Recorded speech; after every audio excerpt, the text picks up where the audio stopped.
November 14th, 2025. Broad River Correctional Institution, Columbia, South Carolina. Inside the execution chamber, a man sits strapped to a metal chair. His arms are secured, his legs are bound, his head is held in place by restraints. A hood covers his face, the last barrier between Stephen Corey Bryant and the 3 rifles aimed at his chest from 15 feet away. At 6:02 p.m., 3 volunteer prison employees stand ready. All 3 rifles are loaded with live ammunition. No blanks.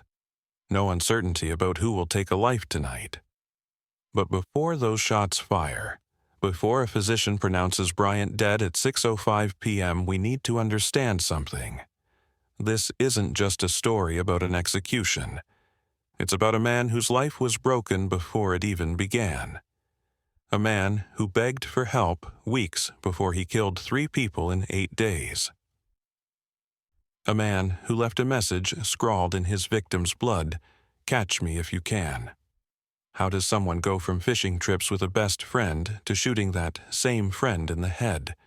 How does a childhood so horrific that even his aunt said his soul looked laid wide open led to this execution chamber?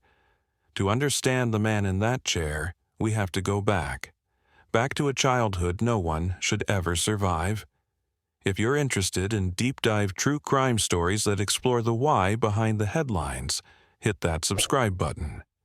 This case raises questions we all need to think about. Stephen Corey Bryant was born on April 12, 1981, in South Carolina. But this wasn't the kind of birth that started a life. It was the kind that damaged one before it could even begin. Bryant's mother drank heavily during her pregnancy. She used drugs. The consequences were catastrophic. Medical experts would later determine that Bryant suffered from fetal alcohol spectrum disorder, permanent brain damage caused by alcohol exposure in the womb. His developing brain never had a chance. The areas responsible for impulse control, decision-making, and emotional regulation were compromised before he took his first breath. His elementary school records tell the story of a boy who couldn't keep up. Low intelligence, behavioral problems. He was placed in classes for emotionally handicapped students. At just 11 years old, while most kids were playing video games and learning to ride bikes, Stephen was institutionalized in the South Carolina Department of Juvenile Justice. But the brain damage wasn't the worst of it. What happened to Stephen Bryant as a child is almost too horrific to comprehend. Starting around the age of 6 or 7, he was sexually abused by multiple perpetrators. His paternal grandfather, his mother's brother, an older half-brother, his own mother, a preacher's wife, several strippers in his neighborhood. Those weren't isolated incidents. This was systematic, ongoing abuse that continued throughout his childhood. In August 2004, just 2 months before the murders, Bryant, then 23 years old, finally broke down. He confided in his paternal grandmother and his Aunt Terry about what had happened to him. His grandmother later testified that Bryant was extremely agitated, visibly tortured by the memories flooding back. His aunt said it looked like his soul was just laid wide open. They didn't dismiss him. They tried to help. His grandmother and aunt called a deputy. They got information on finding help for sexual abuse victims. Bryant himself sought help from 2 different agencies before the killing spree began in October. He told a probation agent he needed mental health counseling. He begged his aunt to help him because he couldn't stop reliving the abuse. He was diagnosed with post-traumatic stress disorder, attention deficit disorder, and chronic depression, conditions that had been documented since his time in juvenile detention. But the help never came, not in time. Not in the way he needed. Here's what makes this tragedy even more complex. Despite everything, people liked Stephen Bryant. His landlord described him as a nice person. So did his workplace supervisor. He held down a job. He had a girlfriend. He had close friends. Real friendships built on trust and shared experiences. One of those friends was 36-year-old Clifton Gainey. They went fishing together. They spent time with each other's families. They were the kind of friends who could call each other at any time, for any reason. To everyone around him, Stephen seemed to be managing, surviving, maybe even functioning. But beneath the surface, something was breaking. In September 2004, those repressed memories of childhood sexual abuse came roaring back with overwhelming force.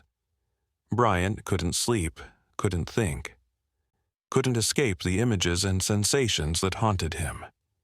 When therapy didn't materialize and his pleas for help went unanswered, Bryant turned to drugs. Methamphetamine, marijuana cigarettes sprayed with Raid insecticide, Benadryl.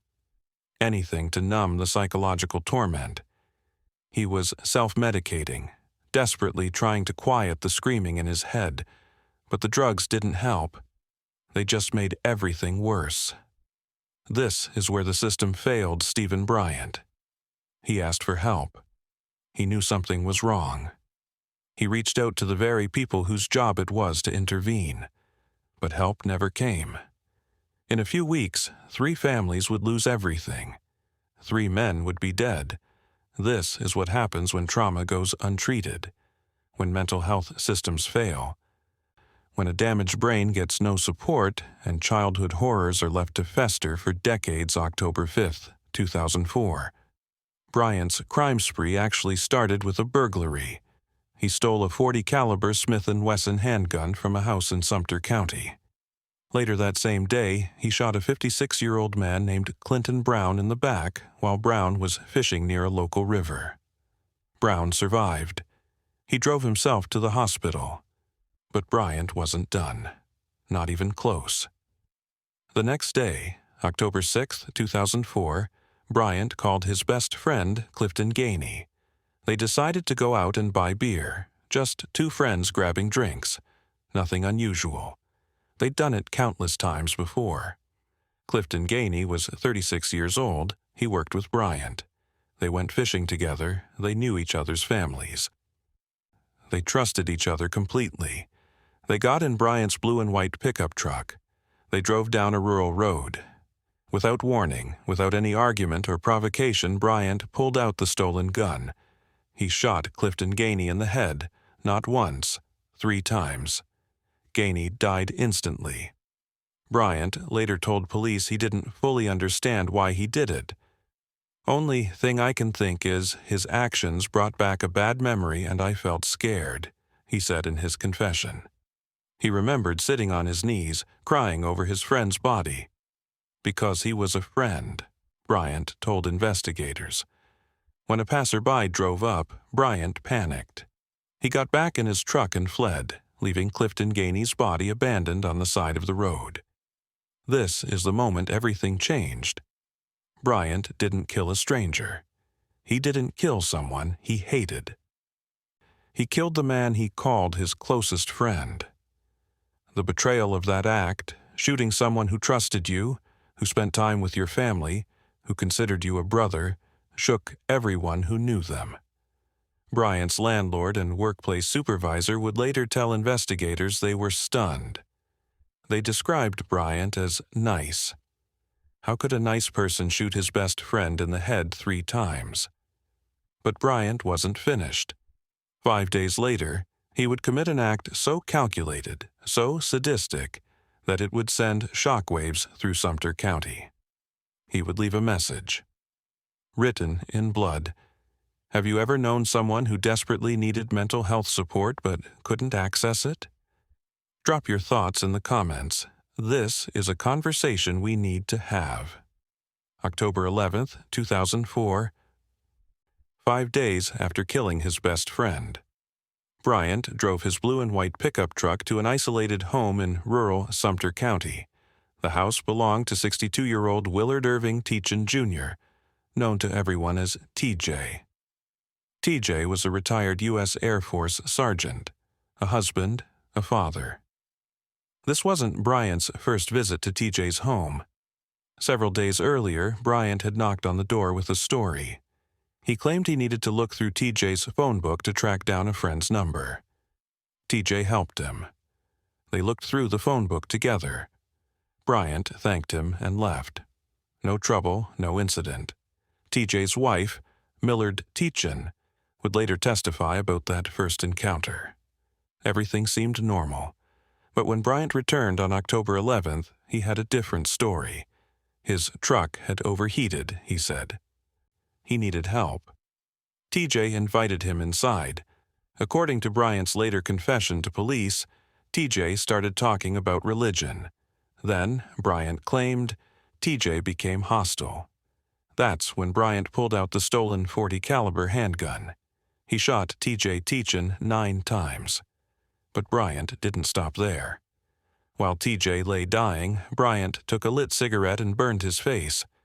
He burned his eyes. He set TJ's goatee on fire. He stole a ring off TJ's finger. Then he ransacked the house. Power tools, electronics, valuables, anything he could carry. While Bryant was still in the house, the phone rang. It was TJ's wife. Bryant answered. "I killed him 3 hours ago," Bryant told her. Then he laughed and hung up. The phone rang again. This time it was TJ's daughter. Bryant answered again. He told her, too, that her father was dead. Can you comprehend that level of cruelty? Answering the phone while standing over a man you just tortured and murdered, then taunting his family members. But Bryant had one more act of horror to commit before he left that house. He dipped his fingers in TJ Teachin's blood. On the wall, he wrote, "Victim 4 in 2 weeks. Catch me if you can." On another wall, he wrote just one word in blood, "Catch." TJ's body was discovered later that same day. The blood message sent shockwaves through Sumter County. Was Bryant taunting the police? Was this a game to him?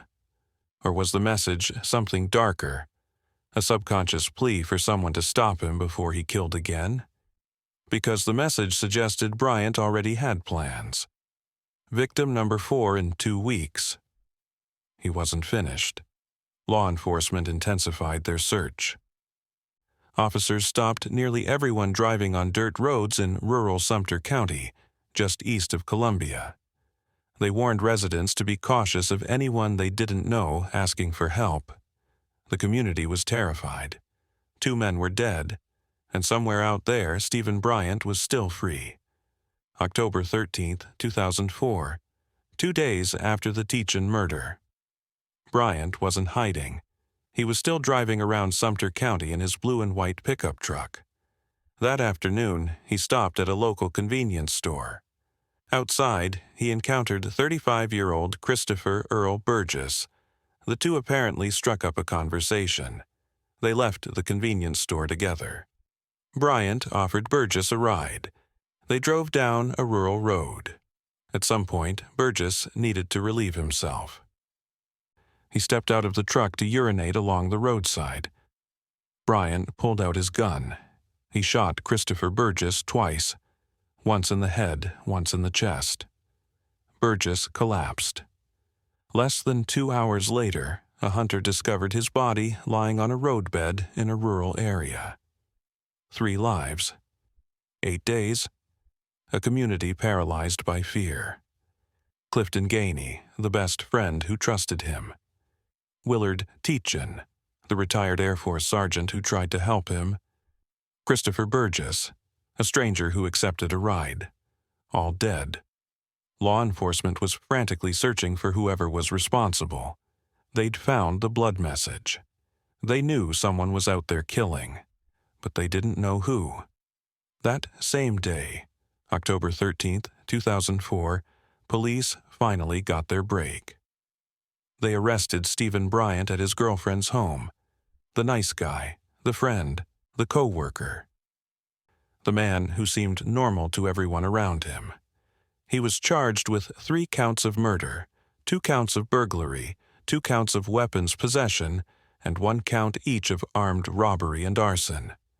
The bereaved families struggled to afford funeral expenses. The community struggled to comprehend how someone could do this. And Stephen Bryant, he was finally behind bars. If this story is making you think about how we treat mental health in this country, let me know by hitting the like button, and share this with someone who needs to understand why early intervention matters. When police arrested Bryant on October 13th, everyone who knew him was stunned. His landlord couldn't believe it. His workplace supervisor couldn't believe it. Neighbors couldn't believe it. He seemed like such a nice person, they said. But criminal psychology experts who evaluated Bryant painted a different picture. They observed antisocial behavior, impulsivity, poor problem-solving skills. These weren't the traits of a nice person. These were red flags that had been there all along. The next day, October 14, 2004, authorities formally charged Bryant with the full scope of his crimes. 3 counts of murder, 2 counts of burglary, 2 counts of weapons possession, 1 count of armed robbery, 1 count of arson. Investigators weren't even sure they had the complete picture yet. They examined whether there might be more victims. Remember, Bryant's blood message said, "Victim 4 in 2 weeks," but only 3 people were dead. Was he counting Clinton Brown, the fisherman who survived being shot on October 5th? Or were there other victims police hadn't found yet?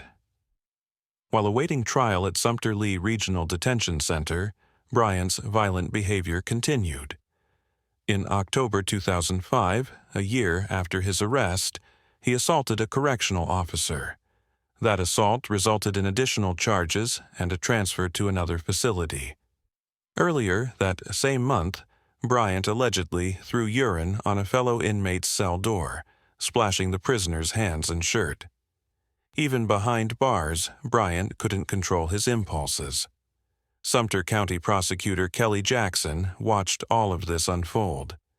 In April 2007, he made an announcement. The state would seek the death penalty for Stephen Bryant, specifically for the robbery murder of Willard Teachin. After more than a year of legal proceedings, Stephen Bryant made a decision. On August 8, 2008, he pled guilty to all 3 counts of murder and 9 other lesser charges. No trial, no jury, just a guilty plea. Prosecutor Kelly Jackson made it clear there was no plea deal. The state would still pursue the death penalty for the robbery murder of Willard Teachin. A sentencing trial was set to begin on September 2, 2008. This is where the real legal battle happened. Not over guilt, Bryant had already admitted that, but over whether he deserved to die. Bryant's defense team brought in expert witnesses, psychologists, medical professionals, people who could explain what had happened to Stephen Bryant long before he ever pulled a trigger. They presented evidence of the horrific sexual abuse he endured as a child, the systematic victimization by multiple perpetrators, the lasting psychological trauma that never healed. They talked about his struggle with drug addiction in the months before the murders, how he turned to methamphetamine and bug spray-laced marijuana specifically to cope with intrusive memories of sexual assault. They argued that this trauma, combined with possible brain damage from fetal alcohol spectrum disorder, should spare him from execution. The prosecution saw it differently. They acknowledged Bryant's difficult childhood, but they argued that the killings were premeditated, methodical, executed with sadistic cruelty. Look at the evidence, they said, the taunting message written in blood. Catch me if you can. The torture of T.J. Teachin, burning his face and eyes with cigarettes after shooting him 9 times.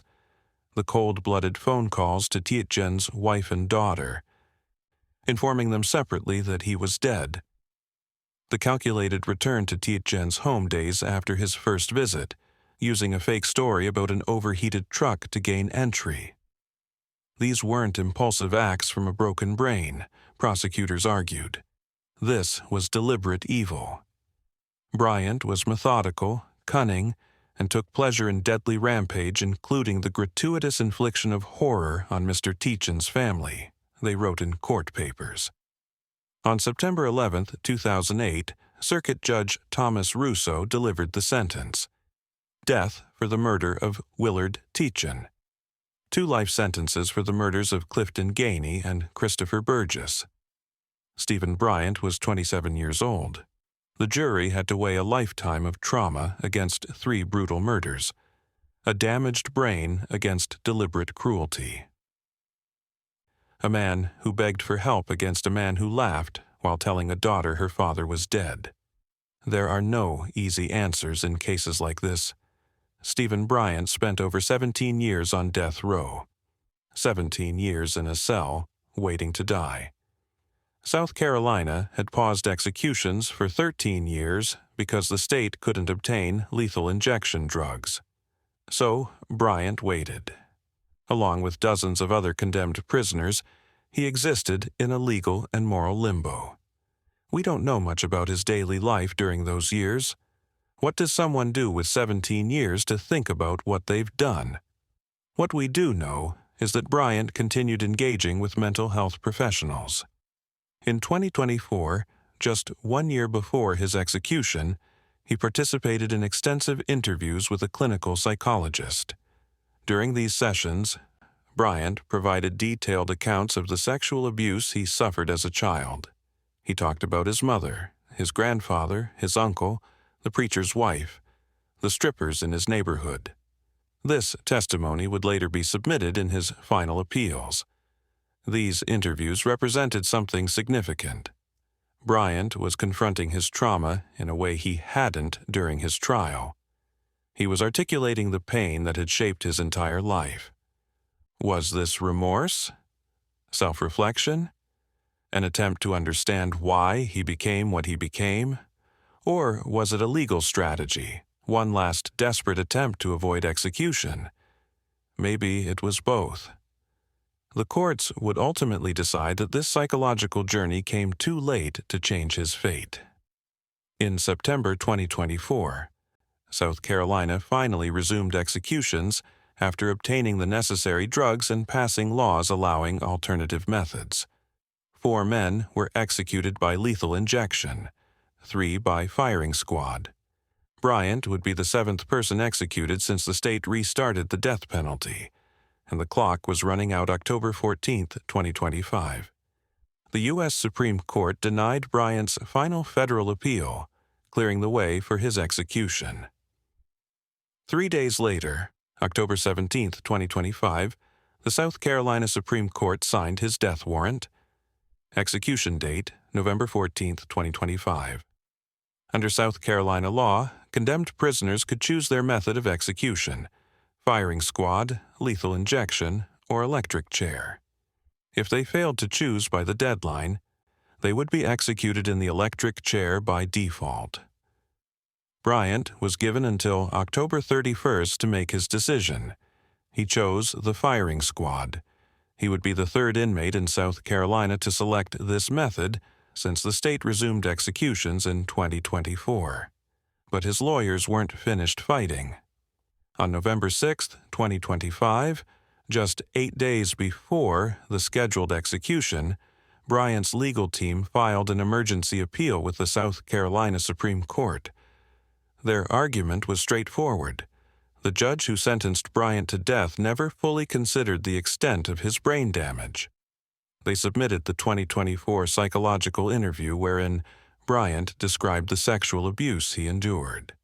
They argued that while his original defense team mentioned childhood trauma, they failed to adequately detail how fetal alcohol spectrum disorder combined with systematic abuse had fundamentally impaired his ability to conform to the law. Bryant never received a comprehensive brain scan before his 2008 trial, they said. That scan could have identified irreparable neurological damage caused by his mother's substance abuse during pregnancy. The prosecution's response was blunt. Look at the evidence, they argued, the methodical planning, the cunning, the deliberate cruelty. Bryant demonstrated a high level of planning, decision-making, and calculation, they wrote. These weren't impulsive acts from a damaged brain. These were calculated crimes by someone who knew exactly what he was doing.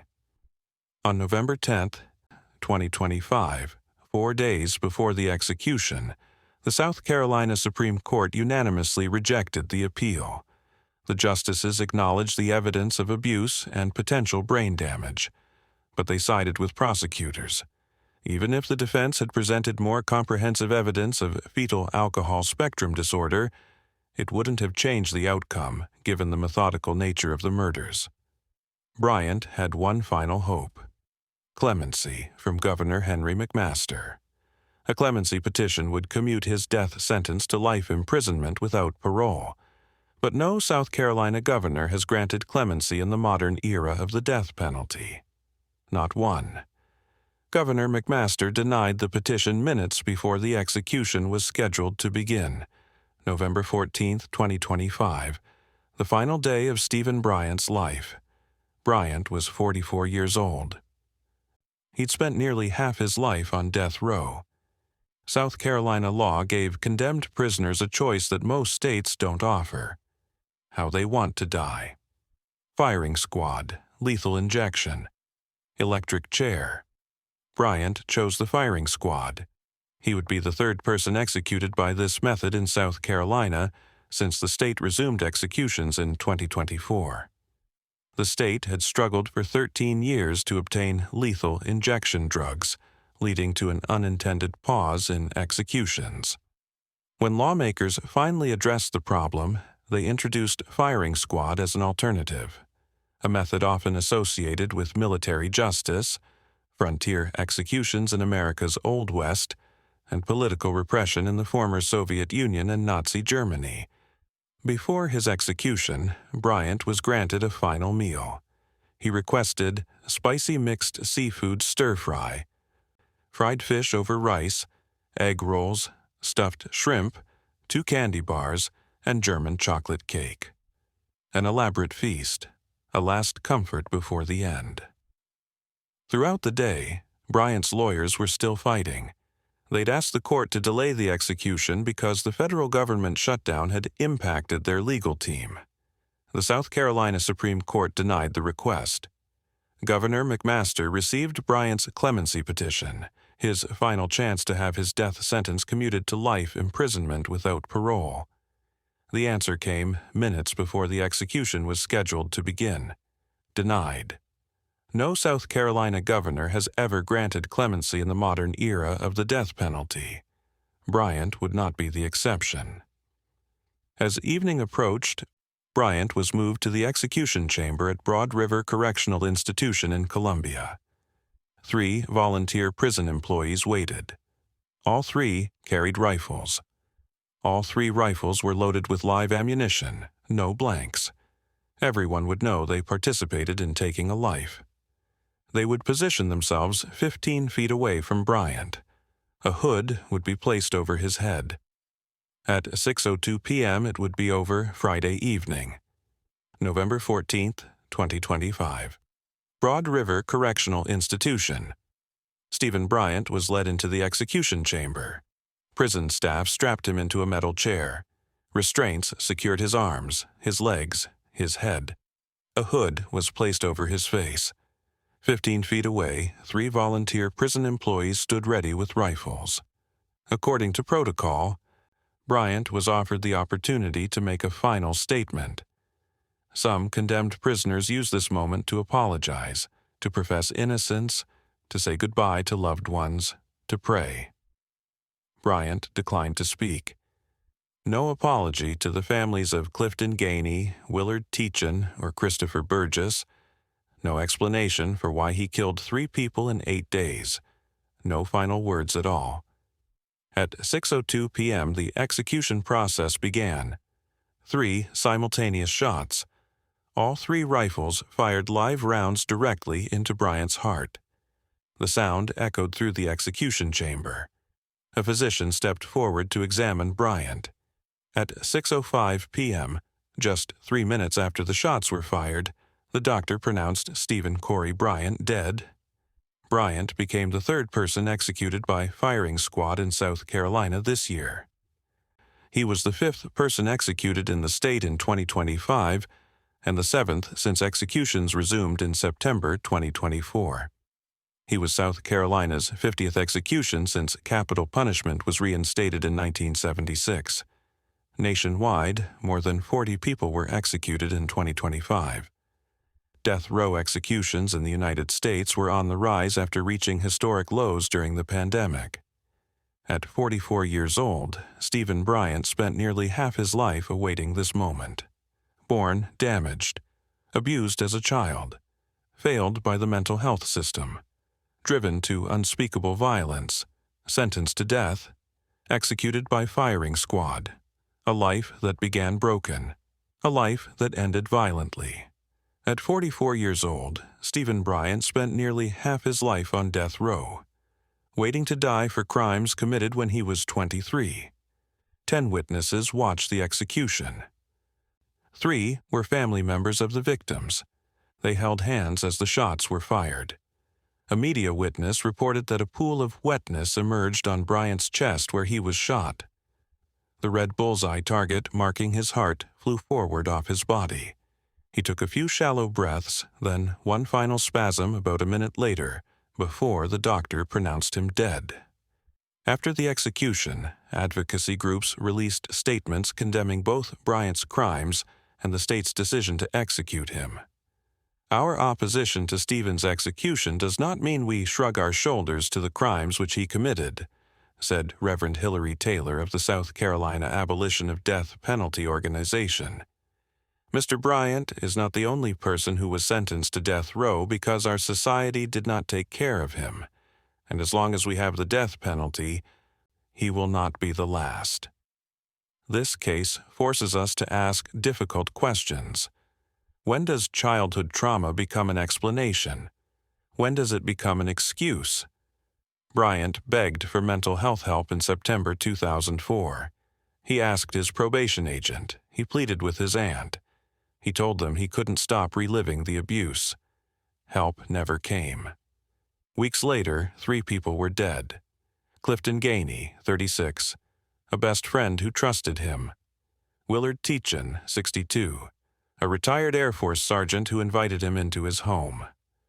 Christopher Burgess, 35, a stranger who accepted a ride. Their families will never recover from what Stephen Bryant did to them, but what could have been prevented if Bryant had received proper mental health intervention as a child, if his mother hadn't drunk and used drugs during pregnancy, if the sexual abuse had been stopped. If someone had listened when he asked for help, we'll never know. 3 families lost loved ones. 1 family watched their son executed by firing squad. There are no winners in this story, only victims. What do you think could have prevented this tragedy? Comment below. And if you found this deep dive valuable, subscribe for more cases that make us think about the systems that shape our society. Thanks for watching.